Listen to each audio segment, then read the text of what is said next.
మామూలు మాయ ఇంత మాయ చేస్తారని నేను ఎక్స్పెక్ట్ చేయలేదు.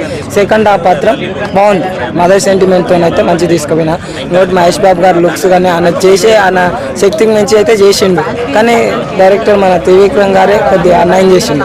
హై ఎక్స్పెక్టెన్స్ వల్ల నాకు అలా అనిపిస్తుందో ఏమో నాకు తెలియదు, కొద్దిగా అయితే డిసప్పాయింట్ అనిపించాలి. ఎందుకు ఇట్లా చేసిండు నాకు అదే. బ్యాక్గ్రౌండ్ మ్యూజిక్ తమన్ అయితే మరీ దారుణంగా చేసిండు, ఇంత దారుణం కదా అసలు. సాంగ్స్ కుర్చీ తాత సాంగ్లో తాత లేడు. ఇంకోటి ఏంది మందు సాంగ్ కొద్దిగా బాగుంది. స్టోరీ ఫస్ట్ హాఫ్ మొత్తం సైన్ గురించి తిరుగుతుంది, సెకండ్ హాఫ్ మదర్ సెంటిమెంట్. ప్రపంచం అన్నిటికన్నా ప్రేమ తల్లి ప్రేమ గొప్పది అంటే దాని గురించి కొద్దిగా ఉంటుంది అన్నమాట. కర్త కర్మకి ప్రకాష్ రాజ్.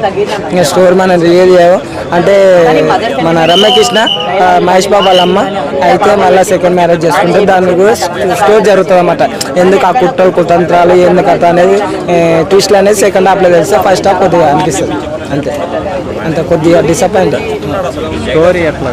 స్టోరీ అదే చెప్తున్నా కదన్నా, మదరు రమ్యకృష్ణ సెకండ్ మ్యారేజ్ చేసుకుంటే అది గోడంలో మిరపకాయలు అవి ఉంటాయి కదా, అవి తగలబడిన తర్వాత దాన్ని ఎవరు చేపించినా ఏం కథ అనుకుంటు జగపతి బాబు అనుకుంటాం, కానీ తర్వాత మనకి రివీల్ అవుతుంది, అది లాస్ట్ వరకు మనకు తెలియదు.